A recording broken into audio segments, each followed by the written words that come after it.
तो नमस्कार, आप लोग ऑल इंडिया स्टडी में स्वागत है। आइए आज हम यूपी टेट ईवीएस का टॉपिक नंबर 5 देखेंगे, हमारा परिवेश। इससे पहले हम 4 टॉपिक पढ़ा चुके हैं, आप लोग जा कर के वीडियो को ज़रूर देख लीजिएगा। हम टॉपिक वाइज क्वेश्चन कराएंगे, साथ में डिटेल के साथ विस्तार से बताते हुए चलेंगे। तो आइए प्रश्न नंबर 1 देखेंगे। करा हमारा परिवेश पुस्तक मुख्य रूप से किस कक्षा के पाठ्यक्रम का हिस्सा है? तो देखिए, जो उत्तर प्रदेश बेसिक शिक्षा परिषद की जो कक्षा है 3, 4 और 5 की जो पर्यावरण अध्ययन की पुस्तक है, उसका नाम हमारा परिवेश है। ठीक ना? जो कक्षा 3 में, 4 में और 5 में जो पर्यावरण अध्ययन की जो पुस्तक है, उसी का नाम क्या है? हमारा परिवेश। तो 3 से 5 तक इसका सही जवाब हो जाएगा, कक्षा 3 से 5। ठीक, आइए प्रश्न नंबर 2 देखेंगे। सजीवों को जीवित रहने के लिए किन मूलभूत आवश्यकताओं की पूर्ति परिवेश से होती है? कह रहा है सजीवों को जीवित रहने के लिए किन मूलभूत आवश्यकताओं की पूर्ति परिवेश से होती है? तो देखिए, भोजन जरूरी है, जल जरूरी है, वायु जरूरी है और आवास जरूरी है। ठीक ना? ये दोनों ऑप्शन जरूरी है, तो इसलिए इसका सही जवाब हो जाएगा ऑप्शन नंबर सी करेक्ट हो जाएगा, उपयुक्त सभी। ठीक, किसी भी जीव को जीवित रहने के लिए हवा मतलब ऑक्सीजन की ज़रूरत होती है, साफ पानी की ज़रूरत होती है, भोजन की ज़रूरत होती है और सुरक्षित स्थान आवास अनिवार्य रूप से जरूरी थी। ठीक ना? आइए प्रश्न नंबर 3 देखेंगे। निम्नलिखित में से कौन सा सामाजिक कीट का उदाहरण है? तो सामाजिक कीट वे कीट होते हैं जो समूह में रहते हैं, समूह में रहते हुए अपने कार्य का विभाजन किए रहते हैं। ठीक ना? समूह में रहते हुए अपने कार्य का विभाजन किए रहते हैं, वही सामाजिक कीट कहलाते हैं। जैसे मधुमक्खी हुआ, चींटी हुआ, दीमक हुआ, ततैया हुआ, ये सब क्या है? सामाजिक कीट होते हैं। ठीक ना? तो ऑप्शन में देखिए, मगरमच्छ तो होगा नहीं, मक्खी है नहीं सामाजिक, मकड़ी भी नहीं है, मधुमक्खी क्या है? सामाजिक कीट है। ठीक, आइए प्रश्न नंबर 4 देखते हैं। पौधों का वह भाग जो जमीन के अंदर रहता है क्या कहलाता है? तो देखिए, जो जमीन के अंदर होता है ना, वह जो होता है जड़ कहलाता है। क्या कहलाता है? जड़। तो ऑप्शन नंबर बी करेक्ट हो जाएगा। जो जड़ें होती है जमीन के नीचे रहकर पानी और खनिजों का अवशोषण करती है, जबकि जो तना होता है, तना, पत्ती और फूल जमीन के ऊपर होते हैं, जिसको हम क्या बोलते हैं? प्ररोह बोलते हैं, प्ररोह तंत्र। क्या बोलते हैं? प्ररोह तंत्र। आइए हम इसका स्ट्रक्चर दिखा देते हैं, चित्र के माध्यम से समझाने की कोशिश करते हैं। देखिए, जो प्लांट है, आ जाएगा ना? हाँ, देखिए प्लांट स्ट्रक्चर। जो ये नीचे जड़ है, इसको जमीन से ऊपर को शूट सिस्टम बोलते हैं और नीचे को रूट सिस्टम। ठीक ना? इसका मेन पॉइंट बताते हैं। जो नीचे जड़ होती है, वह जो एक देखिए हम मेन जड़ है, जिसको ये वाली मेन जड़ है। ठीक है? इसको बोलते हैं प्राइमरी रूट। ठीक, और जो नीचे जाकर जहाँ समाप्त हो जाती है जड़ें, उसको क्या बोलते हैं? Root cap. क्या बोलते हैं? Root cap. ठीक, और ऊपर जो होता है तना, ये क्या है? तना है, स्टेम है, सॉरी स्टेम है। ठीक ना? और ये जो होता है, जो देखिए थोड़ा सा नोड मतलब निकला हुआ है, नोक मतीन, तो इसको नोड बोलते हैं। ठीक ना? और ये फ्रूट होता है और ये पत्तियाँ होती है। ठीक ना? और जो एकदम ऊपर भाग होता है, देखिए ये वाला। ठीक ना? ये वाला क्या है? शूट टिप्स है, ठीक ना। आइए अब देखेंगे प्रश्न नंबर अगला। प्रश्न नंबर 5 है, खेजड़ी वृक्ष मुख्य रूप से कहाँ पाया जाता है। तो देखिए जो खेजड़ी होता है ना, यह वह स्थान पर पाया जाता है जहाँ पानी की कम मात्रा होती है, जहाँ पानी की कम आवश्यकता होती है, ठीक ना, वहाँ यह पाया जाता है। बहुत कम पानी होता है वहाँ पर, जैसे राजस्थान में रेगिस्तानी क्षेत्र में पाया जाता है, ठीक। तो इसका सही जवाब क्या हो जाएगा, रेगिस्तानी इलाकों में। तो ऑप्शन नंबर सी करेक्ट हो जाएगा। देखिए जो खेजड़ी वृक्ष है ना, यह राजस्थान का राजकीय वृक्ष भी है, ठीक ना। इसकी विशेषता क्या है, यह बहुत कम पानी की इसकी आवश्यकता होती है, ठीक ना। और इसकी जो फलियाँ होती है सब्जी बनाने में काम आती है। आइए प्रश्न नंबर 6 देखेंगे। मधुमक्खी पालन के लिए सबसे उपयुक्त समय कौन सा है। तो देखिए जो मधुमक्खी पालने के लिए सबसे कौन से महीने में सबसे बेहतर समय होता है। तो देखिए ये जो होता है ना, अक्टूबर से दिसंबर का समय मधुमक्खियों के लिए अंडे देने का समय होता है, ठीक ना। अक्टूबर से लेकर दिसंबर तक मधुमक्खियाँ अंडा देती है, इसलिए यह जो समय है मधुमक्खी पालने के लिए सबसे अच्छा समय माना जाता है, ठीक ना। तो ऑप्शन नंबर सी करेक्ट हो जाएगा, अक्टूबर से दिसंबर तक। आइए प्रश्न नंबर 7 देखेंगे। रेगिस्तानी ओक नामक पेड़ किस देश में पाया जाता है। तो देखिए जो रेगिस्तानी ओक है यह ऑस्ट्रेलिया में पाया जाता है। कहाँ पाया जाता है, ऑस्ट्रेलिया में। इन 4 ऑप्शन में से ऑस्ट्रेलिया में पाया जाता है, ठीक ना।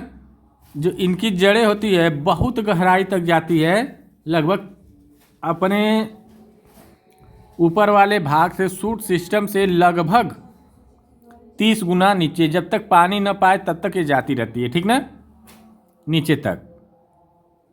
इसमें क्या होता है, तने में पानी को संचित करके रखता है रेगिस्तानी ओक, और उससे क्या करते हैं लोग, उसी तने में पाइप डाल करके पानी को निकालते हैं। तो ये ऑस्ट्रेलिया में पाया जाता है, तो ऑप्शन नंबर बी हो जाएगा। आइए प्रश्न नंबर 8 देखते हैं। इनमें से कौन सा जानवर अपनी गर्दन को काफ़ी हद तक पीछे तक घुमा सकता है। तो देखिए काफ़ी हद तक पीछे तक घुमा सकता है, लगभग 270 डिग्री तक, ठीक ना, 270 डिग्री तक घुमा सकता है। तो इसका मतलब यह कौन होगा, उल्लू होगा, ठीक ना। उल्लू जो होता है 270 डिग्री तक लगभग घुमाता है अपनी गर्दन को। और देखिए जो मैना होता है यह अपनी गर्दन को आगे पीछे झटके से घुमाता है, ठीक ना। आइए प्रश्न नंबर 9 देखेंगे। विश्व पर्यावरण दिवस कब मनाया जाता है। तो देखिए जो विश्व पर्यावरण दिवस है यह जो मनाया जाता है 5 जून को। कब, 5 जून को मनाया जाता है। पर्यावरण के प्रति जागरूकता फैलाने के लिए हर साल यह 5 जून को मनाया जाता है, ठीक ना, विश्व पर्यावरण दिवस। आइए प्रश्न नंबर 10 देखते हैं। प्रकाश संश्लेषण की क्रिया में पौधे कौन सी गैस छोड़ते हैं। कह रहे प्रकाश संश्लेषण की जब क्रिया होती है तो उसमें जो पौधे होते हैं कौन सी गैस छोड़ते हैं। तो देखिए पौधे क्या होते हैं, कार्बन डाइऑक्साइड को ग्रहण करते हैं, ठीक, और छोड़ते कौन है, ऑक्सीजन। तो इसका सही जवाब हो जाएगा ऑक्सीजन, ठीक ना। आइए दिखा देते हैं चित्र के माध्यम से।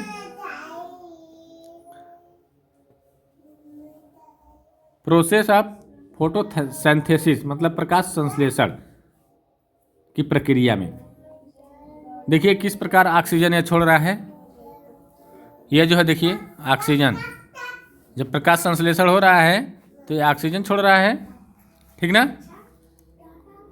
और ये देखिए जो ये सब है ना, एक कार्बन डाइऑक्साइड है। तो ये देखिए कार्बन डाइऑक्साइड देखिए कैसे ग्रहण कर रहा है, यही प्रक्रिया होती है, ठीक ना। आइए प्रश्न नंबर अगला देखेंगे।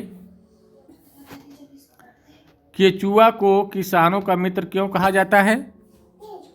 तो देखिए क्या करते हैं ना, केचुए ज़मीन में छेद कर उसको क्या करते हैं, मिट्टी को नरम और भुरभुरा बनाते हैं। और केचुआ का जो मल मूत्र होता है उससे मिट्टी क्या होती है, ह्यूमस मिलता है उसमें, ठीक ना। ह्यूमस मिलता है मतलब कि उपजाऊ मिट्टी मिलती है। तो इसका सही जवाब क्या हो जाएगा, वह मिट्टी को उपजाऊ बनाता है। ऑप्शन नंबर बी करेक्ट हो जाएगा। आइए प्रश्न नंबर 12 देखेंगे। पर्यावरण की सफाई करने वाला किसे कहा जाता है? कौन है इसमें जो पर्यावरण की सफाई करता है?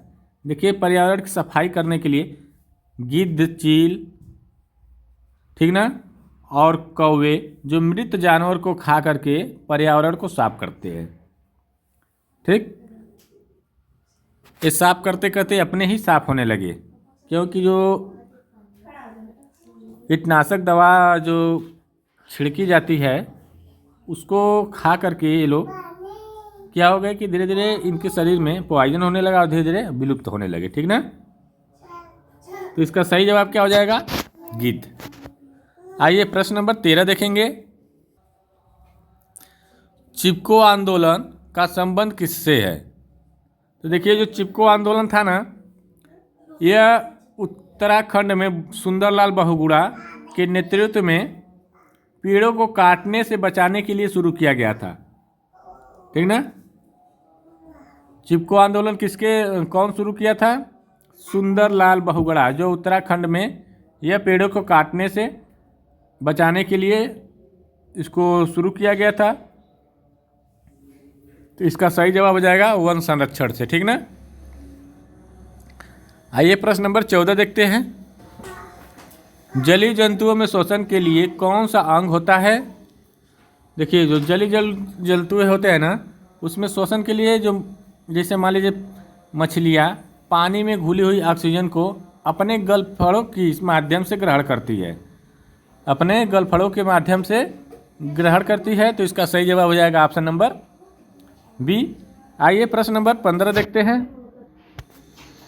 भारत का राष्ट्रीय जलीय जीव कौन सा है? तो देखिए भारत का जो राष्ट्रीय जलीय जीव है वो गंगा डॉल्फिन है। तो ऑप्शन नंबर सी करेक्ट हो जाएगा। यह जो है साफ पानी में रहती है, ठीक ना। आइए प्रश्न नंबर 16 देखते हैं। उत्तर प्रदेश का राजकीय वृक्ष कौन सा है? तो राजकीय वृक्ष जो है अशोक है, ठीक ना, जिसको सीता अशोक भी कहते हैं। उत्तर प्रदेश का यह राजकीय वृक्ष है। आइए प्रश्न नंबर 17 देखते हैं। जल का मुख्य स्रोत क्या है? तो देखिए जो जल है ना, उसका जो मुख्य स्रोत होता है वर्षा होता है, ठीक ना। पृथ्वी पर ताजे पानी का प्राथमिक और मुख्य स्रोत वर्षा ही है, ठीक ना। आइए प्रश्न नंबर 18 देखेंगे। वायुमंडल में सबसे अधिक मात्रा में कौन सी गैस पाई जाती है? तो देखिए वायुमंडल में जो सबसे अधिक गैस पाई जाती है वह नाइट्रोजन, ठीक ना। यह 78% नाइट्रोजन होता है और 21% ऑक्सीजन होती है और अन्य गैसें होती है जो बचता है, ठीक। आइए प्रश्न नंबर 19 देखते हैं। 19 है, दूषित जल पीने से कौन सी बीमारी हो सकती है? तो देखिए जो दूषित जल होता है ना, ये टाइफाइड भी हो सकता है, हैजा भी, पीलिया भी। तो उपयुक्त सभी हो जाएगा, ठीक ना। ये सब दूषित जल और भोजन के कारण फैलते हैं। आइए प्रश्न नंबर 20 देखते हैं। हमारे परिवेश में अपशिष्ट प्रबंधन के लिए कौन सा तरीका सबसे अच्छा है? तो देखिए 3R जो तरीका सबसे बेहतर होता है, रिड्यूस, रीयूज, रिसाइकल, ठीक ना। कचरे को कम करना, रिड्यूस मतलब कचरे को कम करना, और रीयूज मतलब पुनः उपयोग करना, रिसाइकल मतलब पुनः चक्रण करना पर्यावरण के सबसे सुरक्षित होता है, ठीक ना। तो ऑप्शन नंबर बी हो जाएगा। आइए प्रश्न नंबर 21 देखते हैं। ये वीडियो अच्छी लगे चैनल को लाइक शेयर सब्सक्राइब जरूर करिए। फूलों का घाटी वेलिया फ्लावर कहाँ स्थित है? तो देखिए जो फूलों की घाटी है यह उत्तराखंड में है। उत्तराखंड के चमोली जिले में यह स्थित है, ठीक ना। यह स्थान अपनी प्राकृतिक सुंदरता और विभिन्न फूलों के लिए यह प्रसिद्ध है, ठीक ना। ये कहाँ है? उत्तराखंड के चमोली जिले में यह स्थित है। तो ऑप्शन नंबर बी करेक्ट हो जाएगा। आइए प्रश्न नंबर 22 देखेंगे। ब्रेल लिपि का उपयोग किन लोगों के लिए किया जाता है? तो ब्रेल लिपि कौन खोजी है? लुई ब्रेल ने, ठीक ना। लुई ब्रेल ने ब्रेल लिपि का विकास किया, जो 6 बिंदुओं पर आधारित होती है, जिसे छूकर पढ़ा जा सकता है, ठीक ना। तो इसका सही जवाब क्या हो जाएगा? जो देख नहीं सकते उसके लिए है, ठीक बात है। आइए प्रश्न नंबर 23 देखेंगे। ओजोन परत हमें किन किरणों से बचाती है? तो देखिए जो ओजोन परत है वह पराबैंगनी किरणों से बचाती है, ठीक ना। जो ओजोन परत है सूर्य से आने वाली जो हानिकारक किरणों को सोख लेती है, जिससे त्वचा कैंसर से बचाव होता है, ठीक ना। अगर ओजोन परत ना होती तो त्वचा कैंसर का खतरा ज़्यादा होता। आइए प्रश्न नंबर 24 देखते हैं। बिश्नोई जनजाति किस राज्य से संबंधित है और पेड़ों की रक्षा के लिए जानी जाती है? तो देखिए जो बिश्नोई जनजाति होती है यह राजस्थान से संबंधित है। ये जो पेड़ों की रक्षा के लिए जानी जाती है। जो अमृता देवी बिश्नोई ने खेजड़ी के पेड़ों को बचाने के लिए अपने प्राण को क्या किए? त्याग दिए थे, ठीक है ना। जो अमृता देवी बिश्नोई थी वह खेजड़ी के पेड़ों को बचाने के लिए अपने प्राण को ही त्याग दी, ठीक ना। आइए अगला क्वेश्चन देखेंगे। दूध की शुद्धता मापने वाला यंत्र का कौन सा नाम है? तो देखिए जो दूध की शुद्धता नापता है उसका नाम जो है लैक्टोमीटर है, ठीक ना। लैक्टोमीटर का उपयोग जो होता है दूध के घनत्व की शुद्धता नापने के लिए किया जाता है। आइए प्रश्न नंबर 26 देखते हैं। घरों की छतों पर वर्षा जल संचयन क्यों किया जाता है? मतलब जो वर्षा होती है रेन वाटर हार्वेस्टिंग, मतलब जल को इकट्ठा, वर्षा जल को इकट्ठा क्यों किया जाता है? तो देखिए ये इसलिए किया जाता है कि गिरते हुए जल स्तर को रोकने और भविष्य में पानी को जमा करने की एक विधि है। तो ऑप्शन नंबर बी हो जाएगा, भूजल स्तर बढ़ाने के लिए। आइए प्रश्न नंबर अगला देखेंगे। सीएनजी का पूर्ण रूप क्या है? तो देखिए जो सीएनजी है यह इसका जो पूर्ण नाम होता है संपीड़न प्राकृतिक गैस। संपीड़न प्राकृतिक गैस का मतलब होता है कंप्रेस्ड नेचुरल गैस, ठीक ना। कंप्रेस्ड नेचुरल गैस याद रखना। सीएनजी भरवाना है, गाड़ियों में भरी जाती है। जो उसका पूरा नाम कोई पूछ दे तो क्या बताएंगे? कंप्रेस्ड नेचुरल गैस, जो यह पर्यावरण को कम प्रदूषित करती है, ठीक ना। आइए प्रश्न नंबर 28 देखेंगे। रेशम का कीड़ा किस पेड़ की पत्तियों पर पाला जाता है? तो ये देखिए शहतूत पर पाला जाता है, ठीक ना। रेशम कीट पालन को क्या कहते हैं? सेरीकल्चर। क्या कहते हैं? सेरीकल्चर कहते हैं, ठीक। जो रेशम के कीड़े जो होते हैं शहतूत के पत्तियों को खाते हैं, ठीक ना। आइए प्रश्न नंबर 29 देखेंगे। विश्व ओजोन दिवस कब मनाया जाता है? तो देखिए जो विश्व ओजोन दिवस हर साल 16 सितंबर को मनाया जाता है। तो इसका सही जवाब 16 सितंबर को। यह मॉन्ट्रियल प्रोटोकॉल की याद में हर साल 16 सितंबर को यह मनाया जाता है ओजोन संरक्षण दिवस के रूप में, ठीक ना। आइए प्रश्न नंबर 30 और लास्ट अंतिम क्वेश्चन देखेंगे आज की क्लास का। हमारे परिवेश में निर्जीव घटक का उदाहरण कौन सा है? तो देखिए हमारे परिवेश में जो निर्जीव घटक है इसमें मनुष्य तो जीव है, पेड़ पौधे जीव है, सूर्य का प्रकाश जो है ये निर्जीव है, पक्षी निर्जीव है। तो ये ऑप्शन नंबर सी हो जाएगा, सूर्य का प्रकाश, ठीक ना। जिसमें जीवन नहीं होता है वही निर्जीव होता है। जैसे हवा, पानी, मिट्टी और प्रकाश, ये सब क्या है? निर्जीव है। तो देखिए हमारा परिवेश का पहली क्लास थी, कुल 2 से 3 क्लास चलेगी इसका। यहाँ से अगर कोई क्वेश्चन आएगा तो आप लोगों का बाहर नहीं जाएगा। 3 क्लास देख लेंगे तो यहाँ से क्वेश्चन कोई बाहर जाने वाला नहीं है। तो वीडियो को समाप्त करते हैं, अब मिलेंगे कल, तब तक के लिए नमस्कार।